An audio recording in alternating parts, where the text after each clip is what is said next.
In this first part, I will introduce the various notions of interest rates and related contracts, starting from the basic definition of interest paid on a loan. We derive the simple and the continuously compounded rates. They're also called LIBOR and yield.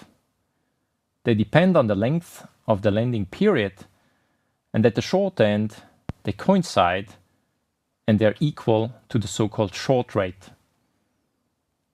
Investing and continuously reinvesting at the short rate gives us the money market account, and we will see that this is a risk-free asset. In turn, the zero coupon bond is the securitized form of a loan, and they can be used to discount future cash flows. This is why they're also called discount bonds. Interest refers to the rent paid by a borrower of money to a lender of money over a period of time. Here we have a period of time.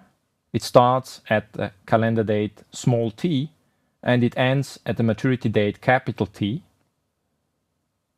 The lender will pay a loan of 1 unit of currency to the borrower, and the borrower in turn will pay back this principal amount plus interest at the maturity capital T.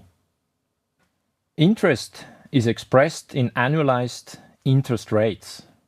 With simple compounding, we arrive at the simple rate that we call L, which is defined by this equation here, which simply states that L is the interest R divided by the length of the lending period.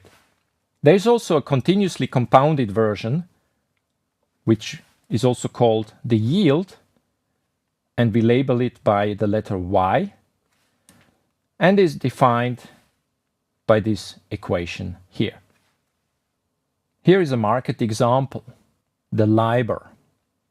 LIBOR stands for London Interbank Offered Rate.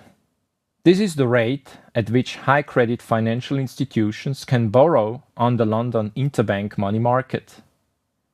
This rate, however, has become an important reference rate for many interest rate contracts beyond the London interbank money market. It is quoted daily as a simple rate, and this is why I choose the letter L to denote the simple rates. It is quoted for various maturities ranging from 1 day to 1 year, and it is quoted for various currencies.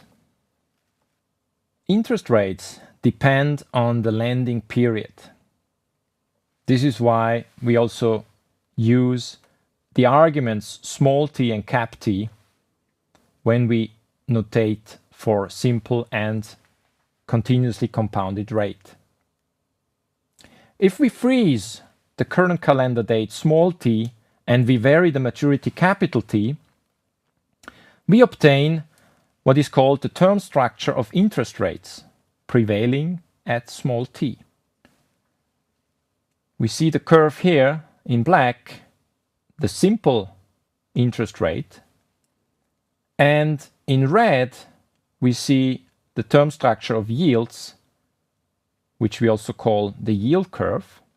It is a mathematical fact that for the same interest, the simple rate is larger than the yield, while at the short end, both curves coincide, and we will see later this is what we call the short rate. If we vary the calendar date small t, we obtain a time series of term structures. It is plotted in this graph over here. So what we saw on the previous slide was a snapshot for a given calendar date t. We saw a term structure of interest rates. It is clear as calendar time proceeds the economic conditions change and this term structure will fluctuate. As you can see from this plot, which is taken from empirical data, these fluctuations of the term structures are manifold. Modeling these time series is the aim of this course on interest rate models. Such models are useful then for financial risk management and pricing interest rate derivatives in a consistent and arbitrage-free way. Here I come back to what we saw on the previous slide with the term structure of interest rates and the yield curve. They both coincide at the short end. This common short end is called the short rate. The short rate is the rate earned on a loan over the short period t plus dt. Investing 1 unit of currency at the short rate and continuously reinvesting it at the short rate gives the money market account. The return on the money market account over the period t plus dt, is given by 1 plus r short rate dt. With the initial normalization, this equation is equivalent to this expression here. So what we see on the plot on the right-hand side is for a given trajectory of the short rate evolving over time, we have it on that scale here. The red line shows us how the money market account evolves. At each time, the rate of return on this money market account is given by the respective short rate. The money market account is a risk-free asset, risk-free in the sense that its return over a time interval is known at the beginning of the time interval. This is very much in difference to risky assets where the return is only known at the end of the time period and where mathematically we would have to add a noise term here.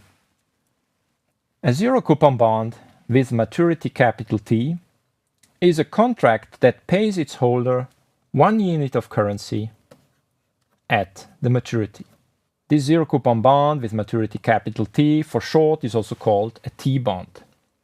Its price at time small t is denoted by P T capital T. A zero coupon bond is the securitized, that is tradable, form of a loan. It is related to a loan in the following sense. At small t, the lender buys a zero coupon bond from the borrower and pays the price P. At the maturity, capital T, the lender receives one from the borrower. Buying a T-bond at time small t and holding it until maturity generates a simple rate of return which is given by the simple rate L. Formally speaking, the zero coupon bond price is related to the simple rate by this equation. Buying a T-bond and holding it until maturity generates a logarithmic rate of return which is given by the yield. Again, this is expressed by this relation down here. A zero coupon bond is also called a discount bond. P is the price at calendar time small t of a cash flow of 1 at maturity capital T. Now for varying maturities capital T, we obtain the term structure of zero coupon bond prices prevailing at small t. This is also called the discount curve. This discount curve is typically decreasing and smooth. It reflects a positive time value of money. At the short end, the discount curve equals 1 because the cash flow of 1 at calendar date small t has value 1 at t. In reality, interest rates depend on various factors. They can depend on the creditworthiness of the borrower.